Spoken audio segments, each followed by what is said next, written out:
বন্দে পুরুষোত্তম, বন্দে পুরুষোত্তম, বন্দে পুরুষোত্তম। পরম প্রেমময় দয়াল শ্রী ঠাকুর অনুকূলচন্দ্র রাতুল চরণে আমার কোটি কোটি প্রণাম জানাই। তো এখানে আমি শ্রী শ্রী ঠাকুরের কনিষ্ঠ সন্তান পূজ্যপাদ কাজলদার চরণেও বিনম্র প্রণাম জানাই। আর আমার সকল ইষ্টপ্রাণ দাদা মায়েদের রান্দিত জয়গুরু। আমি এখানে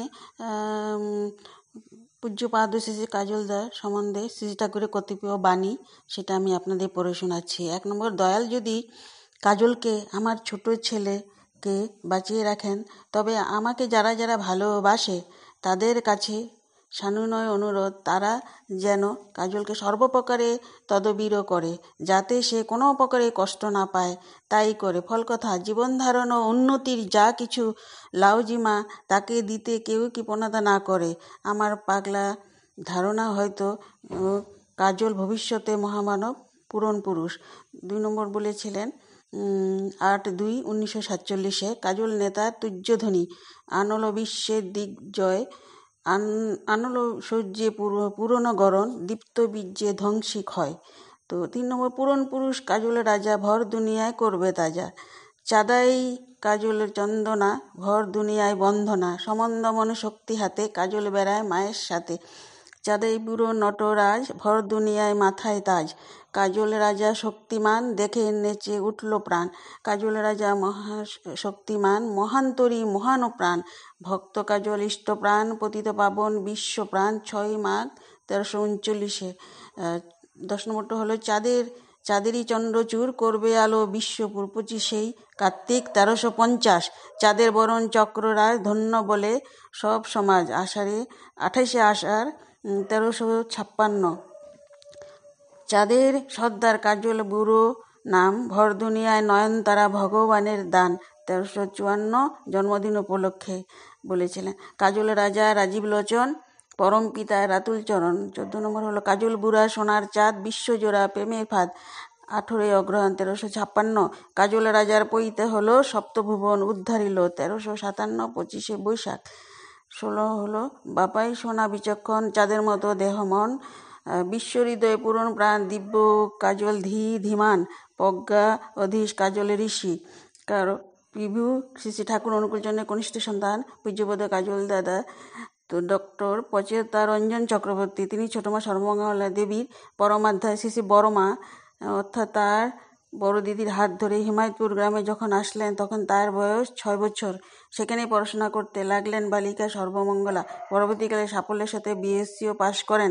বাল্য কিশোর পেরিয়ে যৌবনের আঙ্গিনায় পা রাখলেন সর্বমঙ্গলা। বাড়ি থেকে বিবাহ তোড়জোড় চলতে লাগলো, কিন্তু সর্বমঙ্গলাকে বিয়ের কথা জানাতে তিনি বললেন, বিয়ে তিনি করবেন তবে জামাইবাবুকে, অন্য কেউ হতে পারবেন না। তার স্বামী শ্রেষ্ঠ পুরুষ হিসেবে একমাত্র জামাইবাবুকেই মনে করেন। সবাই অবাক বিস্ময়ে তাকিয়ে আছে সর্বমঙ্গলার পানে।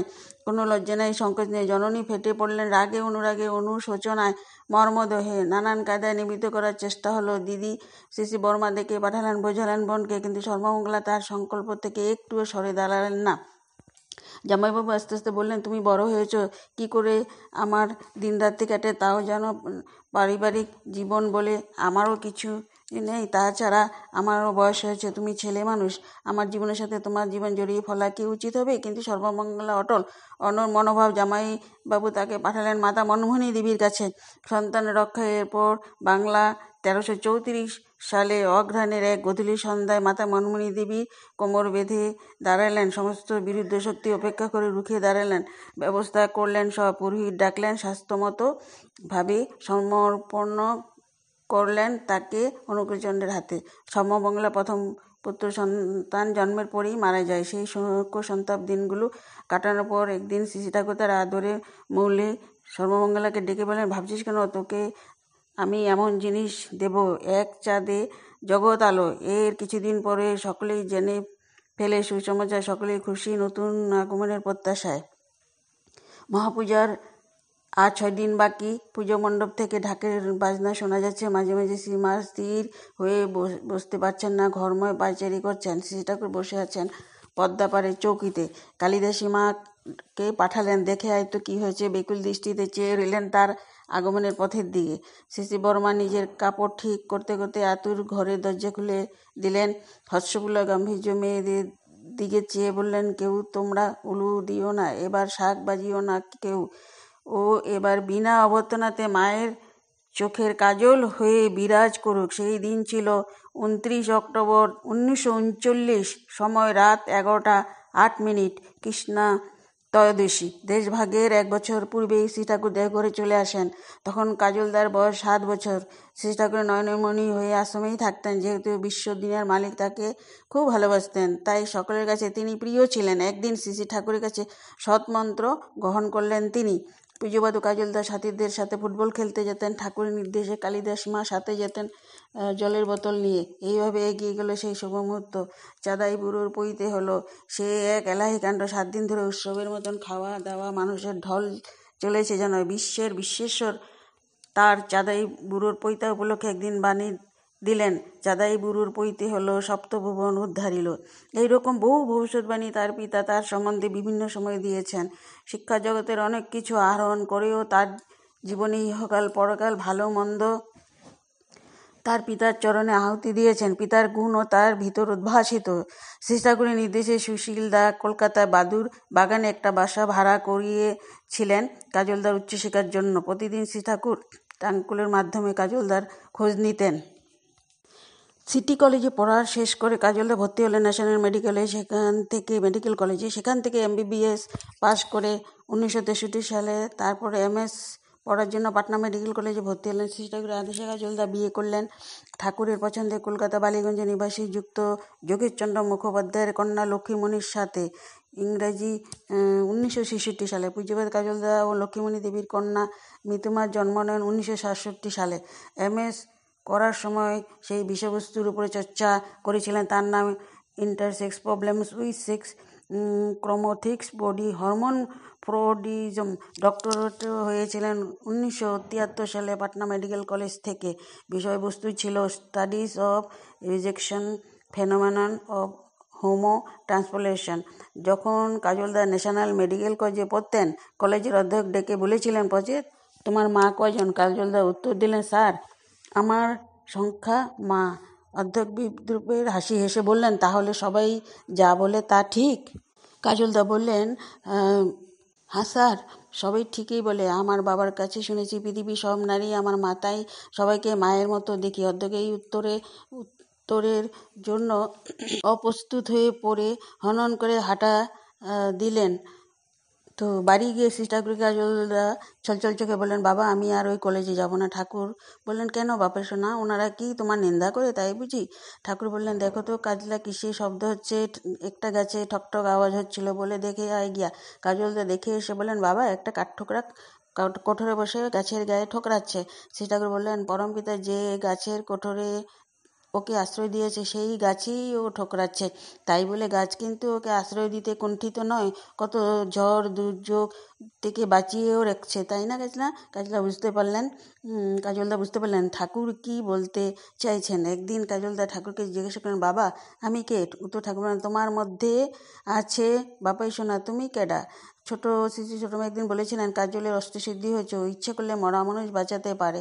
সোদপুরে হাসিদি ব্যানার্জি একদিন প্রণাম করেছেন সাথে ছেলে মাধব। কাজলদা বললেন, হাসিদি ছেলের পৈতা দিবেন এই সপ্তাহে? আমি থাকতে দাদার আদেশে কোনোরকমে ছেলের পৈতা দিলেন। হঠাৎ খবর এলো মাধবীদি দণ্ডি ঘরে হাসিদিকে সর্পদংশন করা কল্যাণী হসপিটালে ভর্তি করা আছে। কাজলদা হাসপাতালে ছুটলেন। ডক্টর কাজলদাকে দেখে বললেন, বোধহয় আর বাঁচানো যাবে না। কাজলদা ঘর থেকে সকলকে বের করে দিলেন। বেশ কিছুক্ষণ গণ্ডি দিয়ে রাখার পর বেরিয়ে এলেন। 2 দিন পরে সুস্থ হয়ে হাসিদি দাদাকে প্রণাম করতে করতে দাদাকে বললেন, পরম পিতার দয়া জীবনটা ফিরে পেলেন, এবার পরম পিতার কাজ করুন গিয়ে।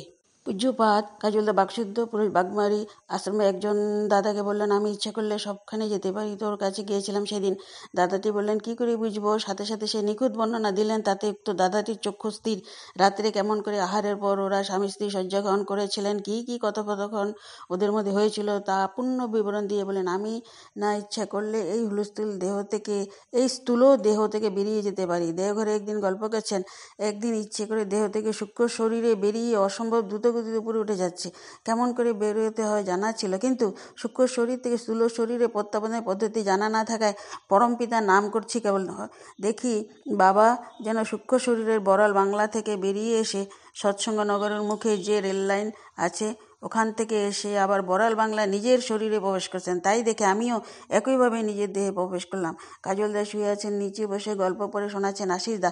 আশিসদার হাতের আঙুলের স্পর্শে তার খাটের সাথে লাগা। রাত একটা। হঠাৎ বললেন, আশিস, তোর শরীরে কোনো খাটের সাথে লেগেছে? আশিসদা বললেন, হ্যাঁ।